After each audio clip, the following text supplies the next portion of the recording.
Discussion on verses 1 to 25 of 25.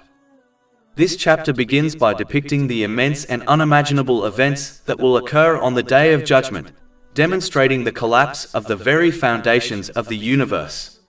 The intention is to awaken people from heedlessness and complacency by highlighting that if the strongest and most stable elements of creation can be overturned, then the weak human being, who has failed to prepare for accountability with Allah, the Exalted, stands no chance without conscious effort. Chapter 84 Al-Inshiqaq, verses 1 to 6. When the sky has split open, and has responded to its Lord and was obligated to do so, and when the earth has been extended, and has cast out that within it and relinquished it, and has responded to its Lord and was obligated to do so. O mankind, indeed you are laboring toward your Lord with great exertion and will meet it.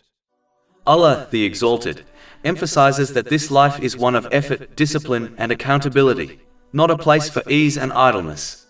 It was created as a test to determine whether individuals will use the blessings Allah, the Exalted, has granted them in the correct manner.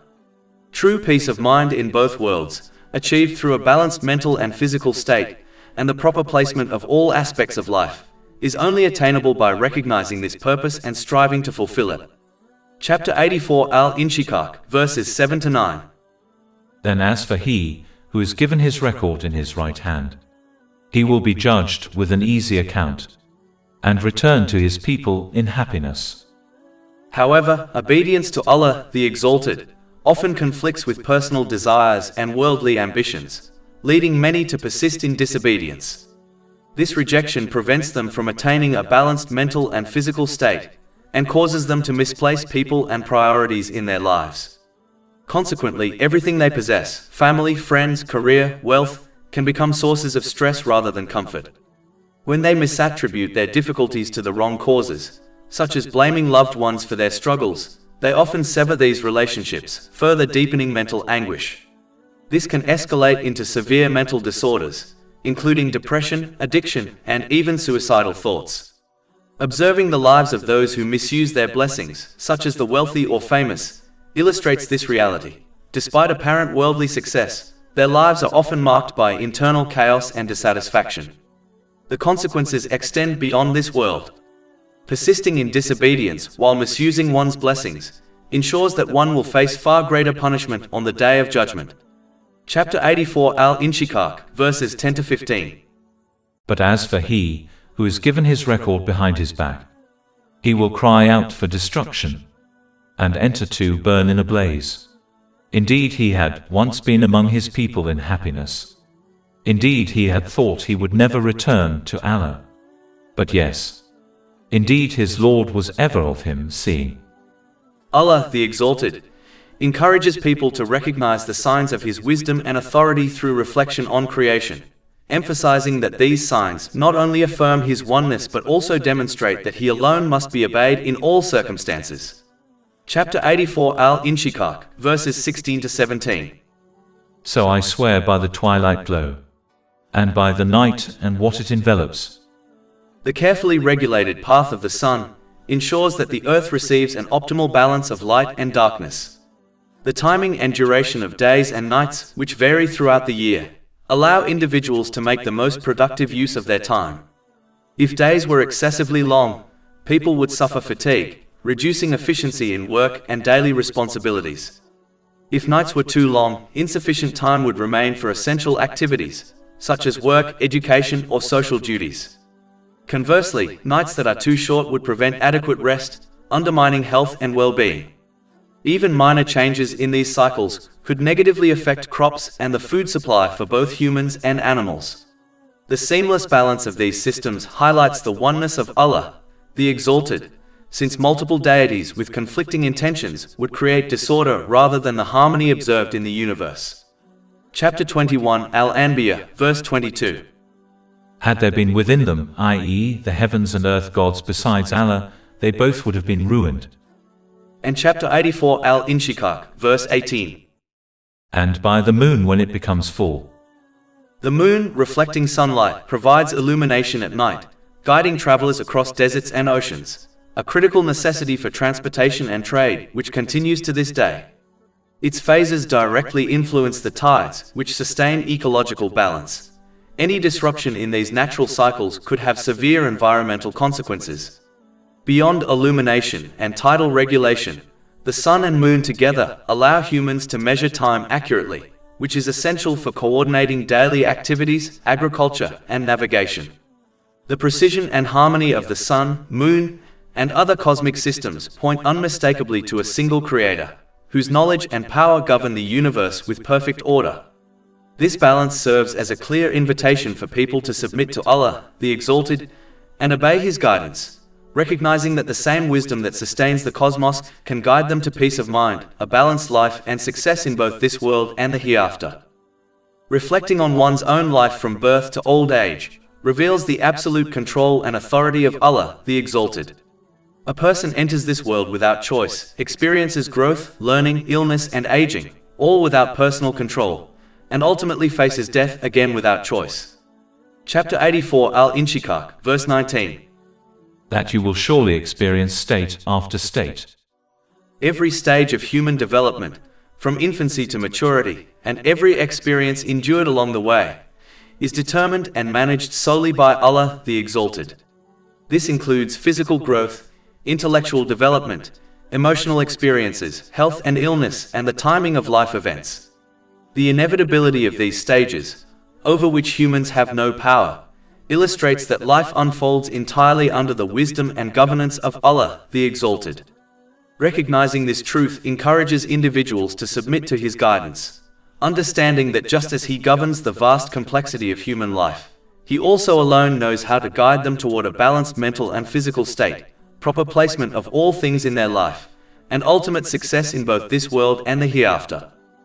Yet, many people persist in disobeying Allah, the Exalted, because His commands often contradict their worldly desires and personal ambitions. Chapter 84 Al-Inshiqaq, verses 20 to 23. So what is the matter with them that they do not believe? And when the Quran is recited to them, they do not prostrate? But those who have disbelieved deny. And Allah is most knowing of what they keep within themselves. In reality, those who abandon the divine code of conduct revealed by Allah, the Exalted, in favor of man-made systems, do so to satisfy their own desires. All human-devised codes are ultimately shaped by personal inclinations, ambitions, and self-interest. Unlike divine law, which is founded on wisdom, justice, and mercy, these man-made systems reflect the priorities of those who create them. Often, the wealthy and powerful are the most deeply invested in preserving this approach. Accepting the truth of Islam would require submission to a higher moral framework, one that limits unchecked indulgence, exploitation, and abuse of authority. Fearful of losing their influence and privileges, such individuals not only reject the truth themselves, but also encourage others to follow their lead, prioritizing worldly status over eternal well-being. This pattern has repeated throughout history. The first to oppose the holy prophets, peace be upon them, were frequently the elites, those who feared that divine guidance would expose their corruption and limit their control. Their rejection was rarely due to a lack of evidence or clarity regarding the truth, for the signs of Allah, the Exalted, were manifest before them. Instead, their opposition stemmed from arrogance, pride, and a desire to continue living according to their whims. Thus, rejecting divine guidance is seldom a matter of rational debate about truth or falsehood. More often, it is a condition of the heart, a refusal to restrain one's desires and submit to the authority of the Creator. Those who persist in this path may appear to flourish in worldly terms, but their inner state becomes unbalanced, their blessings misused, and their preparation for accountability on the Day of Judgment neglected, leaving them vulnerable to ultimate loss in both worlds. Chapter 84 Al-Inshiqaq, verse 24. So give them tidings of a painful punishment. Therefore, a person must accept and act upon Islamic teachings for their own benefit, even when these teachings contradict their personal desires. Chapter 84 Al-Inshiqaq, verse 25. Except for those who believe and do righteous deeds. For them is a reward uninterrupted. They must conduct themselves like a wise patient who accepts and follows the medical advice of a skilled doctor, knowing that the treatment is ultimately for their well-being, even if it involves bitter medicine or a strict diet. Just as this patient eventually attains good mental and physical health, so too does the person who embraces and implements Islamic teachings. This is because the only one who possesses the complete and perfect knowledge required to ensure that a person achieves a balanced mental and physical state, and correctly places everything and everyone within their life, is Allah the Exalted. The understanding of the human mind and body possessed by society, despite extensive research, will never be sufficient to achieve this outcome. Human beings cannot resolve every issue a person may face. Their advice cannot shield one from all forms of mental and physical stress, nor can their guidance ensure that a person correctly prioritizes everything and everyone in their life. These limitations arise from restricted knowledge, limited experience, lack of foresight, and the presence of personal biases. Allah, the Exalted, alone possesses perfect knowledge, and He has granted humanity access to this knowledge through the Holy Quran and the traditions of the Holy Prophet Muhammad, peace and blessings be upon him. This truth becomes evident when one observes the difference between those who use their blessings according to Islamic teachings and those who do not. The contrast between these two groups is clear in their conduct, their emotional stability, and the outcomes of their choices. Even though patients often do not understand the science behind the medicines they are prescribed, and therefore trust their doctor without full comprehension, Allah, the Exalted, does not expect people to follow Islam blindly. Instead, He invites them to reflect upon its teachings so that they may recognize its truthfulness and appreciate its positive effects on their lives. He calls people to approach Islam with insight, not imitation. Chapter 12 Yusuf, verse 108. Say, this is my way, I invite to Allah with insight, I and those who follow me. In addition, as Allah the Exalted alone controls the spiritual hearts of people, the true abode of peace of mind, He alone determines who attains tranquility and who does not. Chapter 53 and Najm, verse 43. And that it is He who makes one laugh and weep. It is therefore clear that Allah the Exalted grants peace of mind only to those who use the blessings He has given them in the correct manner, as outlined in Islamic teachings. Those who live according to divine guidance attain clarity, balance, and inner stability, while those who misuse their blessings fall into confusion, imbalance, and distress. True peace, mental, physical, and spiritual, comes only from living according to the wisdom revealed by Allah, the Exalted, and from recognizing that His guidance is the only path that leads to tranquility in both worlds. Chapter 16 and Nahl, verse 97. Whoever does righteousness, whether male or female, while he is a believer, we will surely cause him to live a good life, and we will surely give them their reward in the hereafter according to the best of what they used to do. And chapter 84 Al-Inshiqaq, verse 25. Except for those who believe and do righteous deeds. For them is a reward uninterrupted. All praise is due to Allah, Lord of the worlds, and may peace and blessings be upon His final messenger, Muhammad, his noble family and companions.